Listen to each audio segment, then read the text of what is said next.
जय श्री कृष्णा। आज हम माघ मास में 5वां दिन श्रीमद् भागवत महापुराण कथा सुन रहे हैं। माघ मास में श्रीमद् भागवत कथा श्रवण करने का बहुत ही पुण्य कार्य है। इसमें स्नान आदि करना ही महत्वपूर्ण है।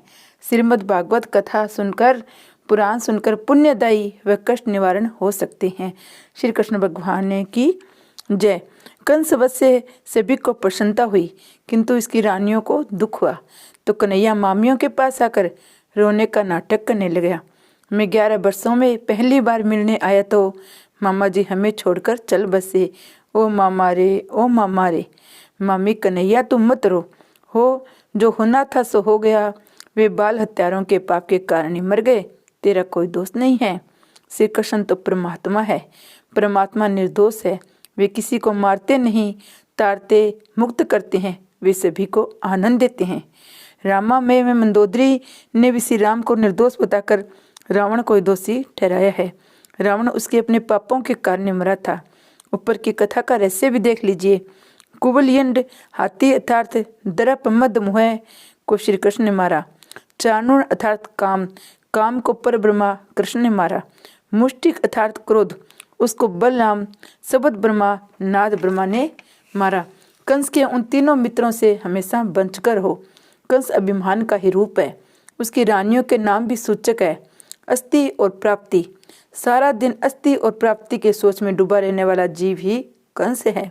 नीति अनीति से धनोपार्जन करके मौज उड़ाने की इच्छा करने वाला, संसार सुखों का उपभोग करने वाला कंस तो है ही। कंस उग्रसेन को बंदी बनाकर राजा बन बैठा था। उसमें एक कंस था, आज तो जहाँ देखो वहाँ कंस ही कंस मिलेंगे। जीव हमेशा काम क्रोध से पिटता आया है, उनको मारना है। सबद ब्रह्मा की उपासना से क्रोध मरता है, पर ब्रह्मा की उपासना से कहाँ मरता है। कंस का उद्धार हो गया, क्योंकि भगवान का नाम लेकर मरने वाला चाहे दुष्ट आत्मा क्यों न हो, उसका उद्धार हो ही जाता है। संबंध के बिना स्नेह उत्पन्न नहीं हो पाता। सो परमात्मा से संबंध जोड़ लो, उनसे जो चाहे सो संबंध स्थापित कर लो। परमात्मा के किसी भी स्वरूप को इष्ट देव के रूप में अपनाकर उनसे संबंध जोड़ लो। लौकिक स्नेह में भी संबंध की जरूरत पड़ती है। कोई बीमार होगा तो उसका जान पहचान वाला ही उसे देखने आएगा। संबंध स्नेह को जन्म देता है।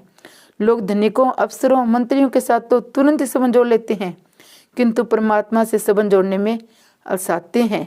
सच्चा संबंधी ईश्वर है। ईश्वर से संबंध कायम करने वाले को सब कुछ मिलता है। श्रुति के अनुसार एक ही परमात्मा के अनेक स्वरूप है।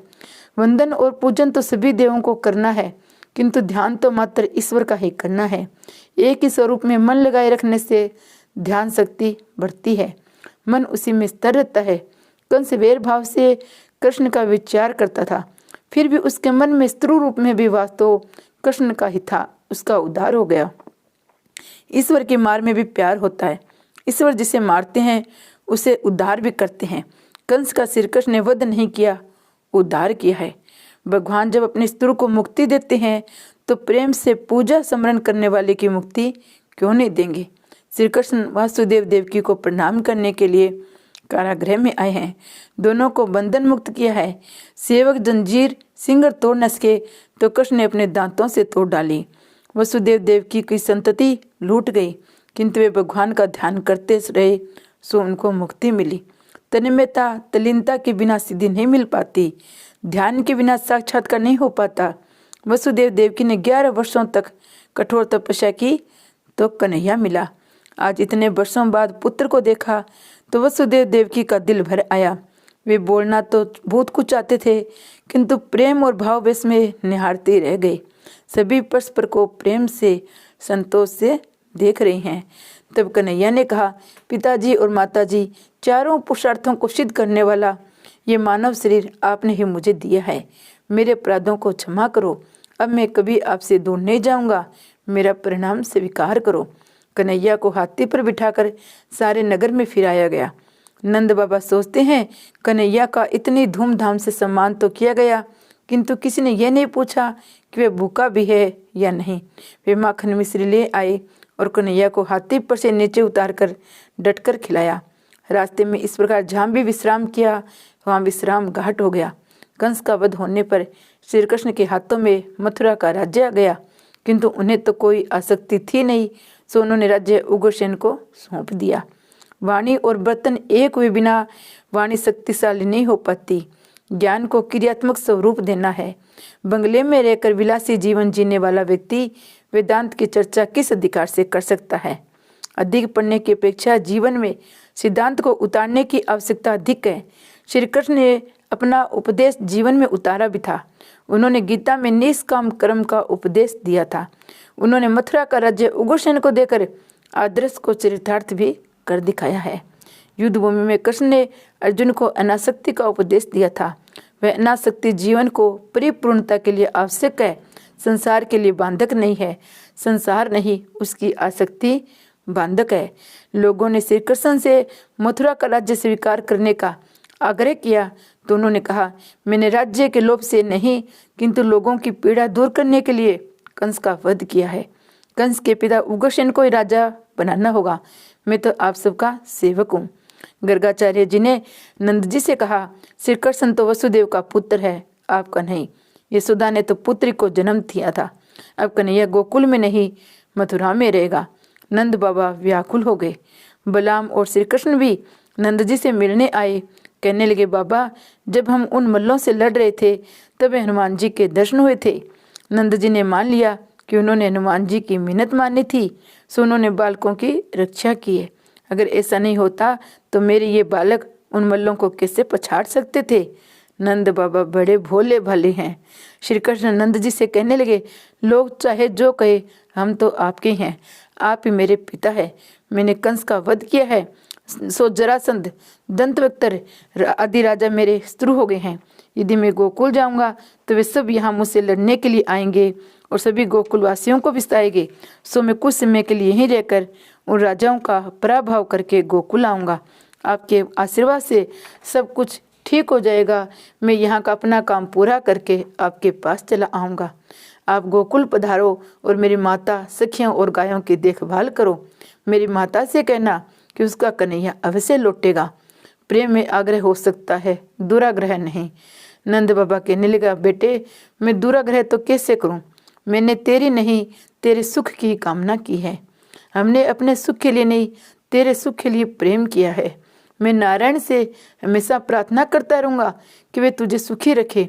कभी वज्र में अवश्य आना। कन्हैया, हाँ हाँ, अपना काम पूरा करके मैं अवश्य लौटूंगा। मेरी माता से भी यही कहना, मेरी गायों की देखभाल करना। ये प्रसंग भागवत में नहीं है किंतु अन्य ग्रंथों में भी है। गोकुल के कृष्ण अनुपम है, उनका स्वरूप दिव्य है, आनंद अलौकिक है, किंतु तत्वत गोकुल और मथुरा के कृष्ण एक ही है। सदगुरु की सेवा तो ईश्वर को भी करनी पड़ती है। गुरु सेवा का आदर्श स्थापित करने हेतु श्री कृष्ण शिप्रा नदी के किनारे उज्जैन क्षेत्र में सांदीपनि ऋषि के आश्रम में विद्या प्राप्त करने गए। सुपात्र संत की सेवा के बिना ईश्वर की कृपा प्राप्त नहीं हो सकती।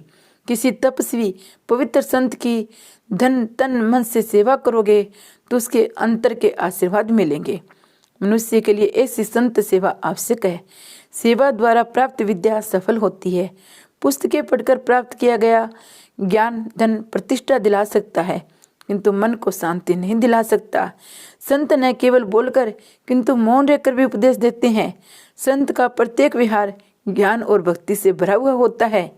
केवल स्व प्रयत्न से प्राप्त विद्या अभिमान भी लाती है। पवित्र संत की सेवा करके प्राप्त की गई विद्या विनय और विवेक लाती है। श्री कृष्ण गुरु के लिए वन में लकड़ी लाते थे, पानी भी भरते थे। प्राचीन काल के गुरु विरक्त थे, सो उनके शिष्य भी वैसे ही बन पाते थे। वैराग्य के बिना विद्या शोभा नहीं देती। यदि विद्याभ्यास के समय विद्यार्थी विलासी जीवन जिए तो विद्या नष्ट हो जाती है। भगवान का विद्यार्थी जीवन बड़ा संयमी था। गुरु के अच्छे बुरे विचार संस्कार सब कुछ विद्यार्थी के जीवन में उतर आते हैं। आजकल के तो प्रोफेसरी विलासी होती हैं, सो विद्यार्थी का विलासी बन जाना संभाविक है। विलासी शिक्षक का सांकर भाष्य पढ़ाना निर्थक है। प्राचीन गुरु तो स्वयं संयमी थे, शिष्य भी संयमी बन जाते थे। संयम ही सुखदायी है। विद्यार्थी अवस्था में संयम बड़ा आवश्यक है। आजकल पैसा कमाने की विद्या पढ़ाई जाती है। सांसारिक बंधनों से मुक्त कराने वाली विद्या नहीं पढ़ाई जाती। गांव में पढ़ाई की योग्य अव्यवस्था नहीं है। शहर में तो मात्र रुपया कमाना ही सिखाया जाता है। आज अध्यात्म विद्या का तो नामो निशान तक मिटा दिया गया है। आत्मा परमात्मा उन दोनों का संबंध जीवन का सच्चा लक्ष्य आदि कुछ भी समझाया पढ़ाया नहीं जाता है। ज्ञान तो बढ़ाता जा रहा है किंतु विद्या घटती जा रही है। ज्ञान का उपयोग छल कपट के लिए किया जाता है। सो विद्या एवं मुक्ति, विद्या वही है जो प्रभु के चरणों में ले जाए और मुक्ति दिलाई। गुरुकुल में पढ़ने आए हुए एक गरीब ब्राह्मण पुत्र के साथ श्री कृष्ण की मैत्री हो गई। वह सौराष्ट्र का था, उसका नाम था सुदामा। श्री कृष्ण के अन्य किसी भी मित्र का भागवत में उल्लेख नहीं है। सुदामा का अर्थ है इंद्रियों का दमन, निग्रह करने वाला। इंद्रियों के निग्रह के बिना न तो विद्या मिलती है न फलती है। विद्यार्थी के लिए इंद्रिय दमन बड़ा आवश्यक है। ऐसी सूचना देने के लिए शायद सुदामा के सिवाय अन्य किसी से पाठ्य का निर्देश भागवत में है नहीं। सुदामा के साथ मैत्री करने वाला ही सरस्वती की उपासना कर सकता है। सुदामा उस संयमी व्यक्ति का प्रतीक है जो परमात्मा को प्राप्त करना चाहता है। परमात्मा के दर्शन करने के लिए संयम के बिना विद्या प्राप्त नहीं हो सकती। संयम के बिना जीवन दिव्य नहीं बन पाता। संयम और वैराग्य को बढ़ाते चलो। जिस सुख का त्याग किया गया हो उसी का फिर से उपभोग करने की इच्छा हो जाए, वह तो थूक को चाटने जैसा है। त्याग किए गए विषय की इच्छा कभी न की जाए। शास्त्र और ईश्वर जीव और पशु के लिए नहीं, मनुष्य के लिए है। सुदामा के साथ मैत्री करोगे तो द्वारिका नाथ मिलेंगे। सुदामा सर्वोत्तम स्वयं का साक्षात रूप है। मन को अंकुश में रखो। जो आत्म तत्व का संदीपन करा सके वही संदीपनी है, वही गुरु है। सदगुरु बाहर से कुछ नहीं ला देते, वे तो जो भीतर है उसी को जागृत करते हैं। ज्ञान मार्ग तो प्राप्ति की ही प्राप्ति कराता है। श्री कृष्ण को भी पृथ्वी पर गुरु जी की आवश्यकता रहती है। भगवान ने सुदामा स्वयं के साथ मैत्री करके सदाचारण पूर्ण जीवन जिया। आज का विद्यार्थी भी यदि सुदामा से मैत्री करके विद्या अभ्यास करे तो उसकी विद्या सफल हो सकती है, किंतु वह बात आज है कहाँ। संसार में रहकर ब्रह्मचर्य का पालन करना बड़ा दुष्कर है। सात्विक वातावरण हृदय को सुधारता है, दूषित वातावरण बिगाड़ता है। स्वयं ईश्वर होकर भी कन्हैया ने गुरु सेवा करके जगत के सामने एक आदर्श स्थापित किया है। पिता पुत्र के वश को बिंदुवश और गुरु शिष्य के वश को नादवश कहते हैं। नादवंश बिंदुवश की अपेक्षा श्रेष्ठ है। विद्याभ्यास की समाप्ति हुई तो कन्हैया ने गुरु दक्षिणा देने की इच्छा प्रकट की। संदीपनी गुरु ने कहा, क्षिप्रा नदी के किनारे बसे हुए मेरे इस आश्रम में फल और जल की कुछ कमी नहीं है। दूसरी किस वस्तु की तो मुझे आवश्यकता ही क्या है, यहाँ कोई चीज की कमी भी नहीं है। तो कन्हैया कहते, वह तो ठीक है, किंतु गुरु दक्षिणा दिए बिना मेरी विद्या असफल जाएगी, सो आपको कुछ न कुछ मांगना ही होगा। संदीपनी गुरु कहते हैं, यदि कोई सुपात्र विद्यार्थी मिल जाए तो कुछ भी पाने की आशा न करके विद्या दान करके विद्यावंश बढ़ाते रहना। ज्ञान दान में कृपणता न करना। शिष्य परमात्मा बढ़ाते हुए विद्या दान करते रहना, बस यही मेरी इच्छा है। श्री कृष्ण भगवान की जय। जय गुरु और शिष्य की जय।